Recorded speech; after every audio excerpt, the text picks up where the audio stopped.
Il y a une vérité que les concessionnaires ne vous disent pas lorsqu'ils vous montrent l'éclat d'un camion neuf. La machine la plus chère n'est pas toujours celle qui vous laisse le plus d'argent dans la poche. Parfois, c'est précisément celle qui vous coûte le plus cher.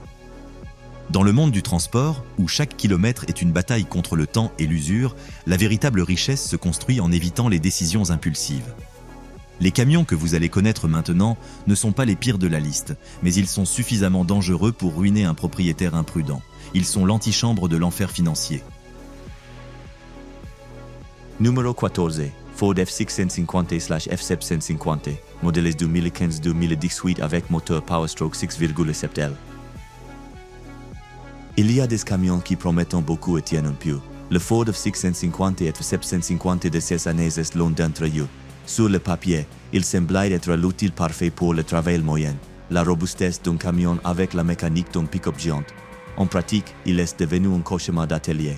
Le problème le plus grave est récurrent affecter le système de refroidissement, conçu de manière insuffisante pour les exigences du travail continu.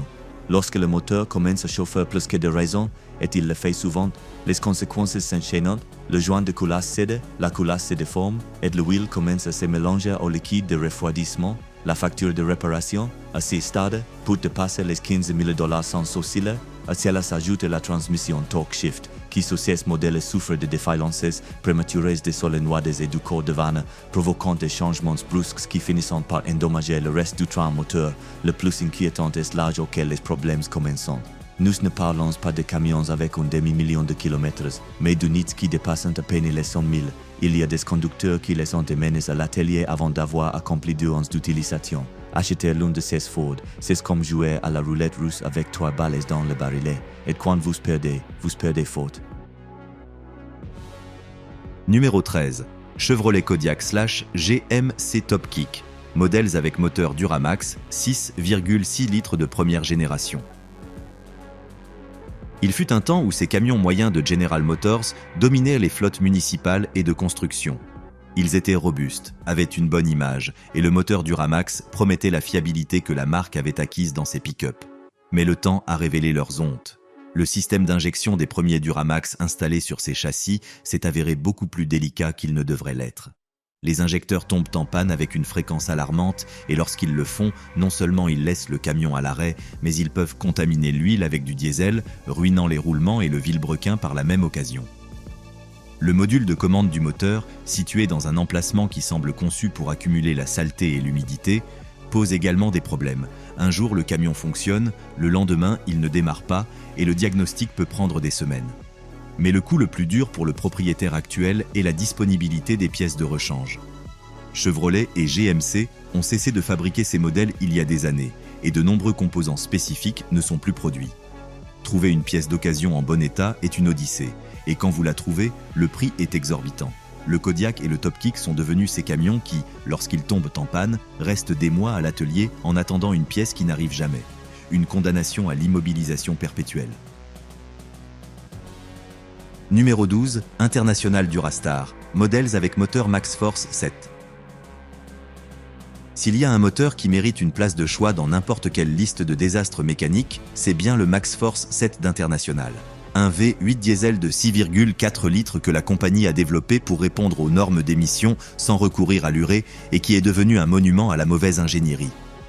Le système EGR, soumis à des exigences impossibles, s'obstruait avec une fréquence stupéfiante. Les injecteurs tombaient en panne en chaîne. Les turbos, à géométrie variable, se grippaient. Et quand tout cela arrivait, le moteur entrait dans un cercle vicieux de régénération constante qui finissait par faire fondre les pistons ou fissurer les culasses. Le pire avec le MaxxForce 7, c'est qu'il ne prévenait pas. Vous pouviez avoir un camion qui fonctionnait parfaitement un jour et le lendemain, sans avertissement, le moteur disait stop. Les factures de réparation oscillaient entre 12 000 et 20 000 $, souvent plus que ce que valait le camion complet. International a reçu des recours collectifs, des concessionnaires entiers se sont remplis de Durastar en attendant de nouveaux moteurs, et les propriétaires ont appris une leçon douloureuse. N'achetez jamais la première génération d'un moteur conçu pour respecter des normes impossibles. Le Durastar avec MaxxForce 7 est une bombe à retardement qui tôt ou tard explose.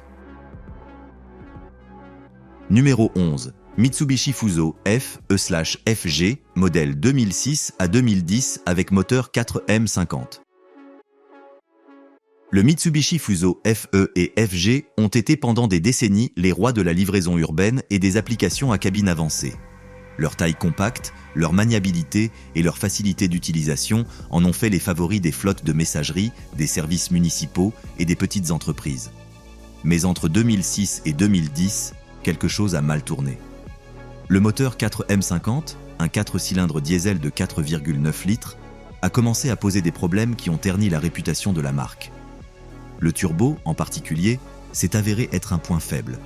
Il a été conçu avec une géométrie qui ne supportait pas bien les cycles de travail urbain, avec des démarrages et des arrêts continuels. Les aubes du turbocompresseur se grippaient, la pression de suralimentation chutait et le moteur perdait de la puissance jusqu'à devenir pratiquement inutile. Le système EGR, également mal dimensionné, s'obstruait de suie et obligeait à des régénérations constantes qui finissaient par diluer l'huile avec du diesel. Lorsque le propriétaire emmenait le camion à l'atelier, la nouvelle était toujours la même. Réparation du turbo, nettoyage de l'EGR, dommages possibles aux injecteurs. La facture tournait autour de 5 000 $, souvent plus que ce que le camion avait coûté d'occasion. Le pire est que ces problèmes étaient récurrents. Il n'y avait pas de solution définitive, seulement des correctifs temporaires.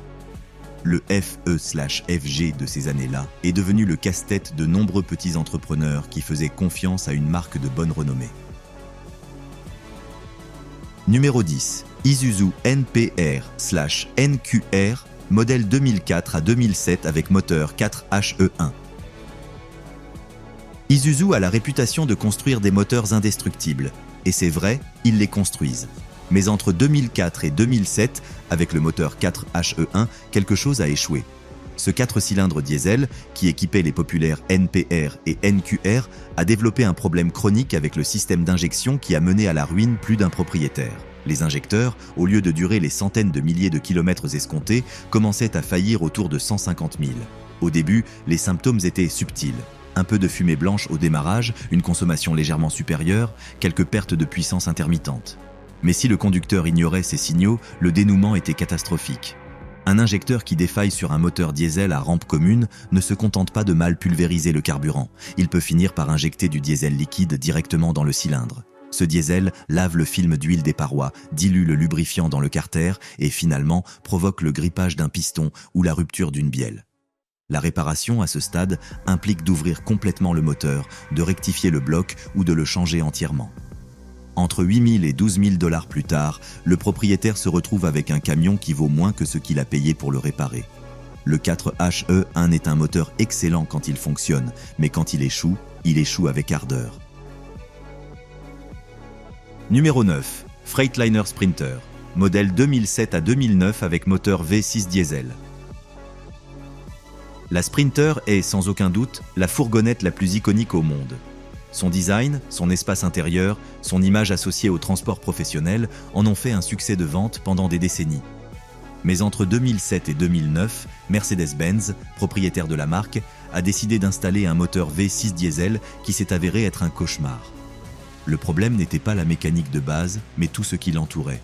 Le système d'émission, l'électronique de commande, les capteurs et les actionneurs qui transformaient chaque panne en casse-tête. Le système de recirculation des gaz, EGR, s'obstruait avec une fréquence stupéfiante. Le filtre à particules, DPF, entrait en régénération constante, consommant du diesel supplémentaire et diluant l'huile. Et quand quelque chose échouait, l'unité de commande électronique répondait avec des codes d'erreur si cryptiques que même les mécaniciens spécialisés ne trouvaient pas la solution. Le turbo, de plus, souffrait de problèmes prématurés au niveau de ses aubes à géométrie variable. Changer un turbo sur une Sprinter de ces années pouvait coûter plus de 3 000 $.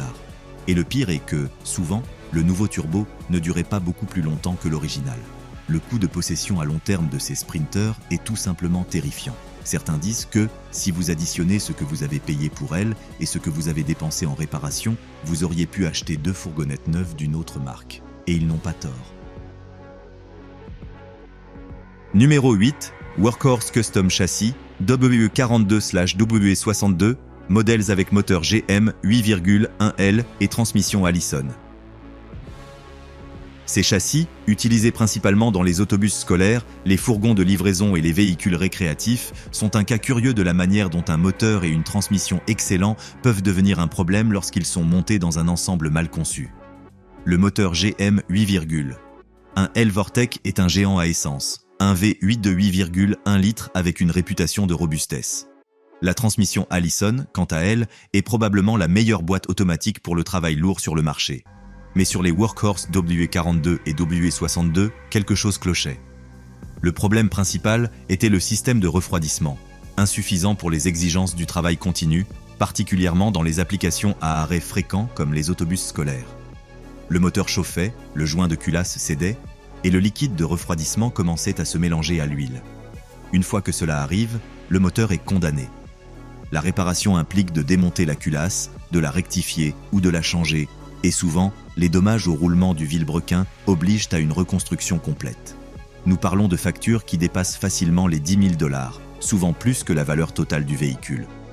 Lorsque le propriétaire est confronté à cette réalité, la décision est toujours la même: envoyer à la casse ou vendre pour les pièces. Le Workhorse est la preuve qu'un bon moteur et une bonne transmission ne garantissent pas un bon véhicule si l'ensemble est mal conçu. Jusqu'ici, nous avons vu des machines problématiques, mais avec lesquelles on peut encore cohabiter si l'on est prêt à dépenser. Celles qui suivent sont l'enfer sur roue. Ce sont les camions qui ont fait faire faillite à des flottes entières, ceux qui ont généré des recours collectifs de plusieurs millions de $, ceux qui devraient être accompagnés d'un avertissement sanitaire sur le capot. Et le numéro 1 n'est pas seulement le pire camion à acheter. Il est, pour beaucoup, la plus grande erreur financière sur roue jamais commise. Numéro 7. Ford F650/F750, modèle 2020-2022 avec moteur Powerstroke, 6,7 litres de haute puissance. Si les modèles précédents du F650 et F750 étaient déjà problématiques, la génération 2020-2022 a porté les défauts à un nouveau niveau. Ford a décidé d'installer dans ses camions la version de haute puissance du moteur Powerstroke 6,7 litres, le même qui équipe les pick-ups F450, mais sans tenir compte du fait qu'un camion de travail lourd n'est pas un pick-up. Les exigences thermiques et mécaniques sont bien supérieures et le moteur a commencé à montrer des signes de fatigue préoccupants. Le système de post-traitement des émissions, déjà complexe en soi, est devenu un cauchemar récurrent. Le filtre à particules, DPF, saturait avec une fréquence inacceptable, obligeant à des régénérations constantes qui consommèrent du diesel supplémentaire et diluaient l'huile. Les capteurs de NOx tombaient en panne les uns après les autres et quand ils échouaient, le moteur entrait en mode de protection, de rate, limitant la puissance à des niveaux qui rendaient impossible la circulation sur autoroute. Le pire est que ces modes de rate survenaient aux moments les plus inopportuns. Au milieu d'une montée, à pleine charge, lors d'un dépassement. La transmission, de plus, n'était pas à la hauteur. Les mêmes problèmes de la torque shift se sont répétés, avec des défaillances dans les solénoïdes et dans le corps de vanne qui laissait le camion en plan sans avertissement. Lorsque la garantie expirait, le propriétaire faisait face à des factures à 5 chiffres avec une régularité stupéfiante. Il y a des conducteurs qui ont dû remplacer le système de post-traitement complet 2 fois en moins de 100 000 km. Le Ford F6 150 de ces années est l'exemple parfait de la manière dont une mauvaise intégration entre moteur, transmission et châssis peut transformer un outil de travail en une condamnation économique. Et le plus tragique est que de nombreux petits entrepreneurs, attirés par le nom de Ford et par la puissance déclarée, sont tombés dans le piège sans savoir ce qui les attendait. Numéro 6. International CV Series, modèle basé sur le Nissan Titan XD. Lorsqu'International a décidé d'entrer dans le segment des pick-up lourds, elle a commis une erreur stratégique. Au lieu de développer son propre véhicule, elle a pris la base du Nissan Titan XD, y a apposé son emblème et l'a vendu comme s'il s'agissait d'un International de toujours. Le résultat fut un Frankenstein mécanique qui ne finissait par être ni l'un ni l'autre. Les problèmes commençaient par le manque d'identité. Les concessionnaires internationales n'étaient pas préparés pour réparer un véhicule avec des composants Nissan, et les concessionnaires Nissan ne voulaient rien savoir d'un véhicule avec un emblème international. Le propriétaire restait piégé dans un limbe de services techniques où personne n'assumait la responsabilité. La transmission, un composant spécifique de ce modèle, souffrait de défaillances prématurées. Les changements devenèrent brusques, les synchroniseurs s'usaient, et dans de nombreux cas, la boîte complète devait être remplacée avant les 60 000 km. L'électronique était un désastre. Des capteurs qui donnèrent des lectures erronées, des unités de commande qui se réinitialisaient seules, des voyants d'avarie qui s'allumaient sans motif apparent. Et lorsque le propriétaire réussissait à ce qu'un concessionnaire accepte d'examiner le véhicule, le diagnostic pouvait prendre des semaines parce que les manuels d'atelier ne coïncidèrent pas avec la réalité du véhicule. La CV Series est l'exemple parfait de ce qui arrive lorsque deux cultures d'ingénierie se mélangent sans s'intégrer, quand deux philosophies de conception s'affrontent sans trouver un point milieu. Quelques rares exemplaires ont été vendus, et ceux qui circulent encore le font avec l'espoir qu'il ne se passe rien, car quand cela arrive, le réparer est une odyssée qui peut laisser le camion immobilisé pendant des mois. Numéro 5. Hino 268/338, modèle 2010 à 2015 avec moteur J08E. Hino est, pour beaucoup, synonyme de fiabilité japonaise. La marque associée à Toyota, celle qui construit des camions avec la même obsession pour la qualité que ses voitures. Mais entre 2010 et 2015, quelque chose a mal tourné dans l'usine qui produisait les moteurs J08E. Ces moteurs, qui équipèrent les modèles 268 et 338 d'Hino, ont commencé à développer des problèmes qui ont taché la réputation de la marque. Le système d'injection à rampe commune s'est avéré beaucoup plus délicat que prévu. Les injecteurs tombaient en panne en chaîne, et lorsqu'ils faillissaient, non seulement ils laissèrent le moteur sans puissance, mais ils pouvaient provoquer des dommages catastrophiques si le carburant diesel s'infiltrait dans l'huile. Le turbo, de plus, montrait des signes de fatigue prématurée, avec des roulements qui s'usaient et des arbres qui perdèrent leur concentricité. Mais le plus alarmant était la consommation d'huile. De nombreux propriétaires rapportaient devoir ajouter plusieurs litres entre les vidanges, un symptôme sans équivoque que quelque chose n'allait pas dans les segments ou dans les guides de soupape.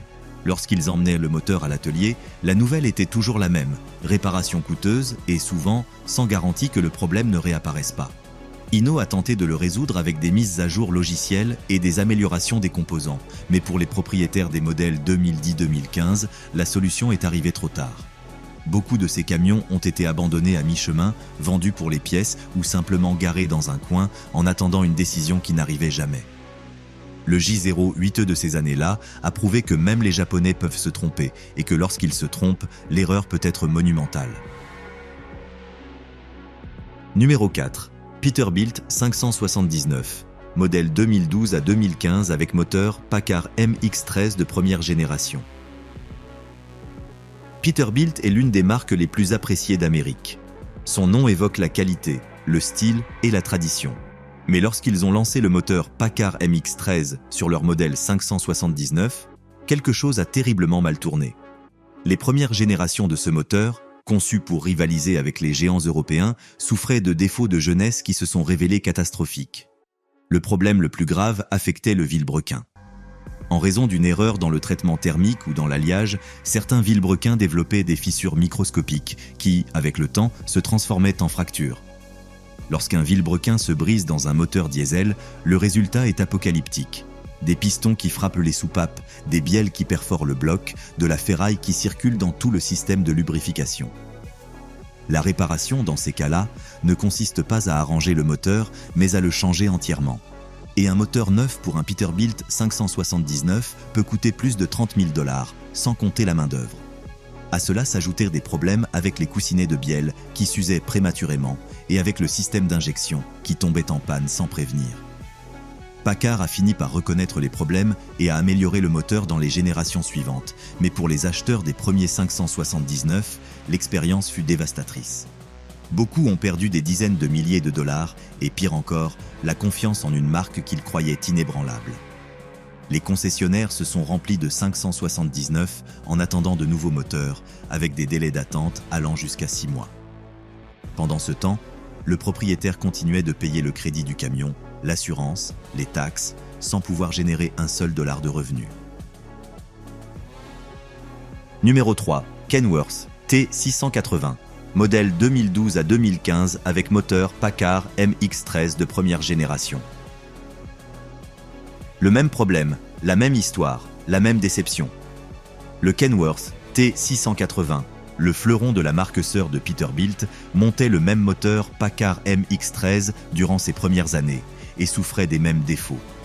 Des vilebrequins qui se brisaient, des roulements qui se désintégraient, des injecteurs qui faillissaient. La seule différence était l'emblème sur le capot. Pour les propriétaires de ces T680, le cauchemar était double. D'un côté, ils avaient un camion qu'ils ne pouvaient pas utiliser parce que le moteur était à l'atelier. De l'autre, ils voyaient comment la valeur de revente s'effondrait à mesure que la mauvaise réputation du MX-13 se propageait dans toute l'industrie. Les concessionnaires se sont remplis de T680 et de 579 en attendant de nouveaux moteurs et les délais de livraison s'allongeaient jusqu'à 6 mois. Il y eut des cas d'entreprises entières qui firent faillite parce que leur flotte de T680 resta immobilisée. Packard a appris la leçon et les MX-13 ultérieurs sont beaucoup plus fiables, mais pour ceux qui ont acheté entre 2012 et 2015, le mal était déjà fait. Le T680 de ces années-là est un rappel que même les meilleures marques peuvent lancer des produits immatures et que le prix de cette immaturité est toujours payé par les clients. Il y a des conducteurs qui, aujourd'hui encore, lorsqu'ils voient un T680 de cette époque, se signent avant de s'approcher. Numéro 2, Freightliner Cascadia, modèle 2008 à 2010 avec moteur de 3DD15 de première génération. Le Freightliner Cascadia est aujourd'hui le camion le plus vendu d'Amérique, un standard d'efficacité et de fiabilité. Mais il n'en fut pas toujours ainsi. Les premières générations du moteur de 3DD15, celles qui ont équipé les Cascadia entre 2008 et 2010, furent un véritable désastre. Le problème principal était le système EGR, soumis à des exigences qu'il ne pouvait supporter. Les refroidisseurs d'EGR se fissuraient, permettant au liquide de refroidissement de se mélanger au gaz d'échappement et, éventuellement, d'entrer dans les cylindres. Lorsque cela arrivait, le moteur commençait à perdre de la compression, à dégager de la fumée blanche et finalement à tomber en panne. Le turbo à géométrie variable posait également problème. Les aubes se grippaient à cause de la suie, la pression de suralimentation chutait et le moteur perdait de la puissance. Mais le pire était les fissures dans la culasse du moteur. En raison d'un défaut de conception ou de matériaux, certaines culasses se fissuraient après seulement quelques milliers de kilomètres, provoquant un mélange d'huile et de liquide de refroidissement qui achevait les roulements du vilebrequin. La réparation d'un DD15 de ces années-là pouvait coûter facilement 40 000 $. Beaucoup de flottes, celles qui pouvaient se le permettre, changeaient les camions avant d'atteindre les 500 000 km pour ne pas avoir à affronter cette facture. Celles qui ne le pouvaient pas, tout simplement, faisaient faillite. Le DD15 a fini par être un moteur excellent après plusieurs mises à jour, mais les premières générations sont un avertissement de ce qui arrive lorsque la pression pour respecter les normes d'émission prime sur la maturité de l'ingénierie. Un rappel que même les géants peuvent trébucher. Numéro 1. International ProStar avec moteur MaxxForce 13 et MaxxForce 15. Il n'y a pas de débat, il n'y a pas de discussion, il n'y a pas de seconde place qui s'en approche. L'International ProStar avec moteur MaxxForce 13 ou MaxxForce 15 est, sans aucun doute, le camion le plus ruineux de l'histoire moderne du transport. Ce n'est pas qu'il a un problème, c'est que tout en lui est un problème. L'histoire commence par une décision stratégique d'International. Respecter les normes d'émission EPA sans utiliser le système de réduction catalytique sélective, SCR, c'est-à-dire sans urer. Pour cela, ils ont tout misé sur le mauvais cheval, un système EGR à taux ultra élevé qui remettait en circulation des quantités massives de gaz d'échappement dans le moteur, soumettant tous les composants à des conditions thermiques et chimiques qu'ils ne pouvaient supporter. Le résultat fut une cascade de défaillances sans fin. Les culasses des cylindres se fissuraient avec une fréquence stupéfiante. Les injecteurs tombaient en panne en chaîne, contaminant l'huile avec du diesel et ruinant les roulements. Les turbos se grippaient, les pistons se brisaient. Les vannes EGR s'obstruaient, le filtre à particules se saturait. Et lorsque le propriétaire réussissait à réparer un problème, un autre apparaissait quelques milliers de kilomètres plus loin. Les recours collectifs se sont accumulés. Les concessionnaires se sont remplis de ProStar en attendant de nouveaux moteurs. Les délais de réparation s'allongeaient jusqu'à 6 mois. Les propriétaires voyaient leurs affaires s'effondrer pendant qu'ils continuaient de payer les crédits de camions qu'ils ne pouvaient pas utiliser. Le MaxxForce 13 et 15 ne sont pas simplement de mauvais moteurs. Ce sont, probablement, les pires moteurs diesel jamais installés dans des camions de route ces dernières décennies. Et le pire est qu'International a continué de les vendre pendant des années, niant l'évidence, jusqu'à ce que la réalité leur explose au visage.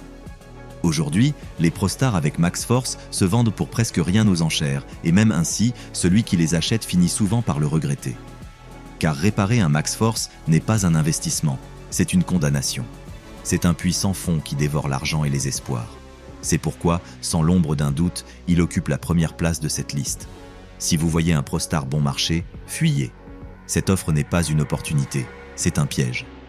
La prochaine fois que vous verrez un camion à bon prix sur le marché de l'occasion, demandez-vous pourquoi il est si bon marché. Demandez-vous ce que le vendeur sait que vous ignorez. Demandez-vous combien il va vous en coûter pour l'entretenir au cours des 5 prochaines années. Ces camions ont ruiné trop de transporteurs qui ont fait confiance à une bonne offre, à une marque connue, à un moteur de bonne renommée. La réalité est que dans le monde du transport, le bon marché coûte toujours cher.